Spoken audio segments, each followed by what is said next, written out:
Hi అందరికీ. మొక్కలకు నీళ్లు పెడుతున్న భార్య దగ్గరికి వచ్చి, అనసూయ, ఈ ఫోటో పెళ్ళిళ్ళ పేరయ్య దారిలో కనపడిచ్చాడు. అమ్మాయి బాగుంది. ఈ ఫోటో అమ్మాయి వివరాలు నీ పుత్రరత్నానికి చూపించు. వాడికి నచ్చితే పెళ్లి చూపులకు వెళ్దాం. నీ గారాల కొడుక్కి ఓ పట్టాన ఏ అమ్మాయి నచ్చదు కదా. అమ్మాయి తెల్లగా ఉండాలంట, పొడవాటి జడ ఉండాలట, పెద్ద పెద్ద కళ్ళు, అందమైన ముక్కు, ఇంకా ఏవేవో అంటాడు. 2 సంవత్సరాల నుంచి ఎన్ని సంబంధాలు చూసాం, అన్నీ మంచి సంబంధాలే. అయినా ప్రతిదానికి ఏదో ఒక వంక పెడుతూనే వచ్చాడు నీ సుపుత్రుడు అన్నాడు ఆనందరావు.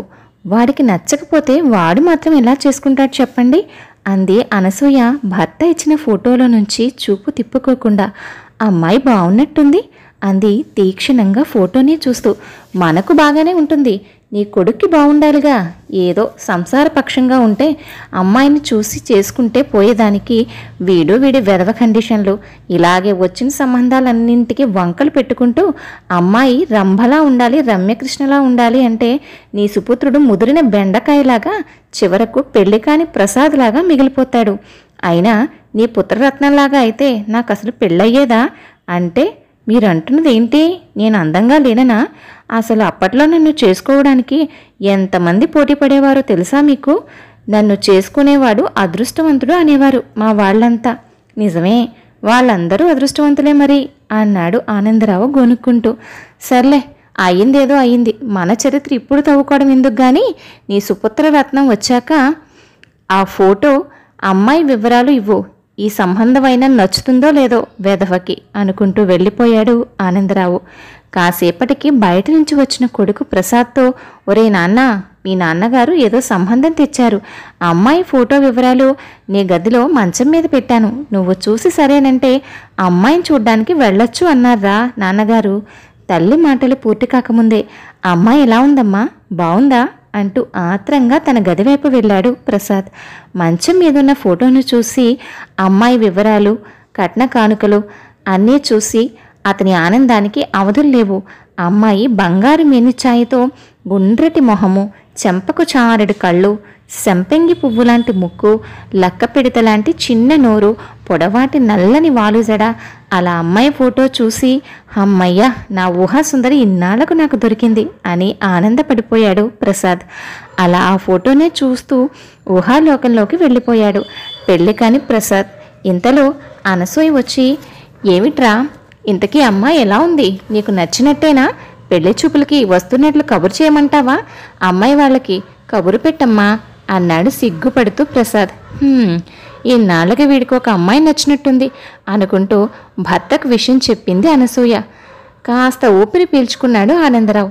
మంచి రోజు చూసుకుని అమ్మాయిని చూడ్డానికి ముగ్గురు వెళ్ళకూడదనే దాంతో పెళ్ళిళ్ళ పేరయ్యను కూడా తోడు తీసుకుని మొత్తం 4 కలిసి అమ్మాయి వాళ్ళ ఇంటికి వెళ్లారు. ఆడపెళ్లివారు రకరకాల స్వీట్సు, హాట్సు, ఫ్రూట్సు ఏర్పాట్లన్నీ ఘనంగా చేశారు. మగ పెళ్లివారు వద్దంటున్నా కొసరి అన్నీ తినిపించేశారు. ఆడపెళ్లివారు గతికితే అతకదంటారు అని ఆనందరావు అంటున్నా, అవన్నీ పాత సామెతల బావగారు, ఇప్పుడు గతికితేనే అతుకుతుంది అంటూ అన్నీ తినిపించేశారు ఆడపెళ్లివారు. అంతా ఎవరి హడావిలో వారుంటే ప్రసాద్ చూపులు మాత్రం లోపలున్న గదివైపే ఉన్నాయి. తన ఊహాసుందరిని ఎప్పుడెప్పుడు చూద్దామా అని ఆరాటంలో. అంతలో పెళ్లిళ్ళ పేరయ్య ముహూర్తం దాటిపోతుంది, త్వరగా అమ్మాయిని తీసుకురండి అనడంతో అమ్మాయిని తీసుకొచ్చి కూర్చోబెట్టారు. అమ్మాయి తల వంచుకుని మేని ముసుగుతో వచ్చి కూర్చుంది.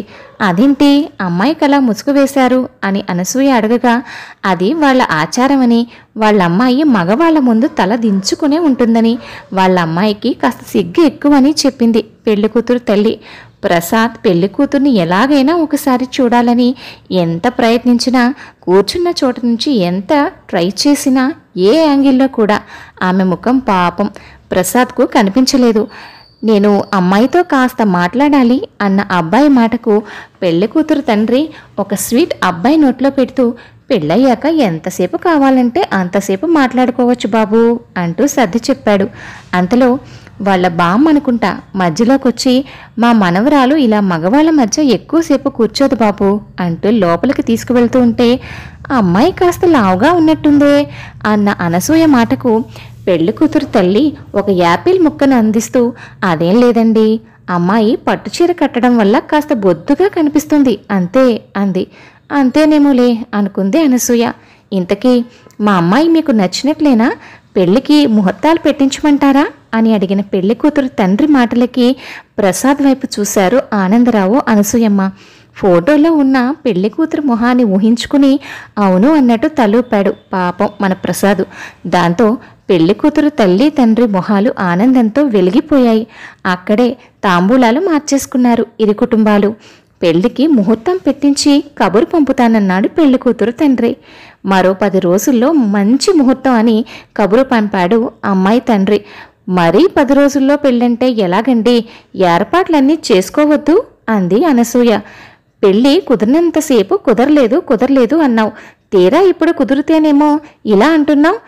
అయినా వాళ్ళిద్దరి పేరు మీద ఈ 10 రోజుల్లోనే మంచి ముహూర్తం కుదిరిందంట. సర్లే గాని లోపలికి వెళ్ళి ఏర్పాట్లు చూసుకో, నేను వెళ్ళి శుభలేఖలు ఆర్డర్ ఇచ్చి వస్తాను అంటూ బయటకు వెళ్ళాడు ఆనందరావు. ఆ 10 రోజులు 10 నిమిషాల్లాగా గడిచిపోయాయి ప్రసాద్కి.